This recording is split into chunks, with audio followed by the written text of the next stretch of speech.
Now, Storm Watch 12 weather with meteorologist Josh Culbreth.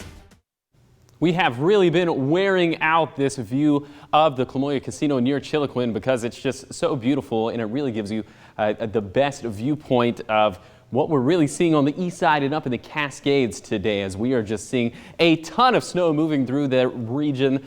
Some darker blue showing up on the radar, and that is indicative of some heavier snow. So we've seen a lot of that towards the Lake of the Woods, up towards Crater Lake, and there's more where that came from. In fact, you can see it building up here in the Pacific Ocean, and eventually that will move off towards the northeast, bringing even more rain and even more snow. Now, those snow levels today are a little bit higher than what we saw yesterday. We'll take a look at a graphic that really speaks to that here in a second. But if you were watching just a couple minutes back, you saw that I pointed out a new winter weather advisory, and we finally have some information up on that. It's for the Cascades and Siskiyous. It runs until midnight tonight. New snow accumulations on top of everything that's already fallen in the Cascades and Siskiyous could be up to 2 to 6 inches. The rest of these winter weather advisories last until 11 in the morning on Thursday.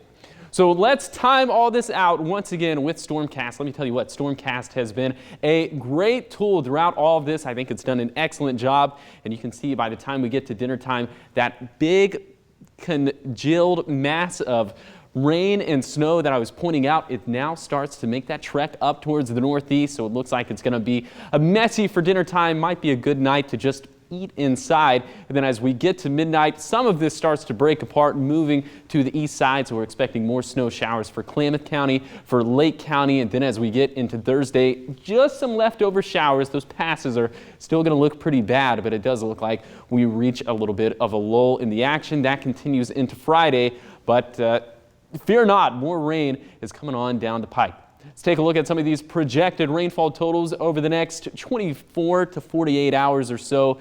And like I've been telling you throughout the entirety of this week, don't get too caught up in these specific totals. Just know that we're going to see more beneficial precipitation over the next 48 hours.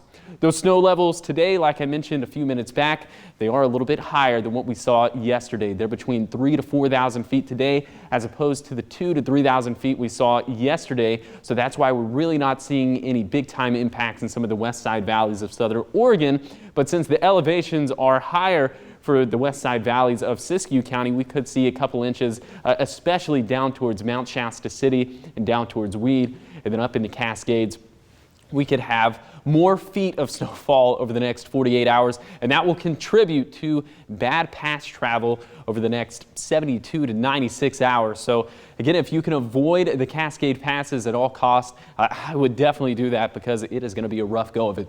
So for today, widespread rain and snow, mainly above 3,000 feet is where the snow will occur. And then overnight it continues, although it'll start to taper off into into Thursday, losing track of days here. It's been a long wintry week, but yes, as we move into Thursday, everything will taper off just a little bit, and that trend continues into Friday. But then we have another storm system, yes, another one, into Saturday.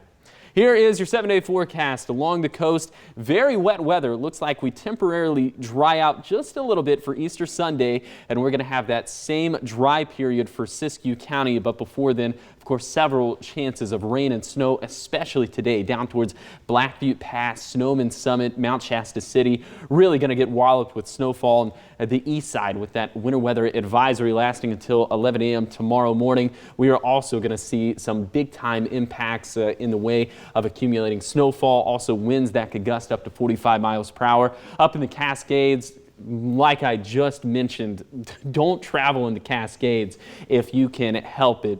Or at the very least have those snow chains ready to go. And then for the Rogue Valley, I think mainly we're going to keep things as rain from here on out, seeing a little bit of sunshine for your Easter Sunday. And then we get right back into more cool and wet weather starting on Monday.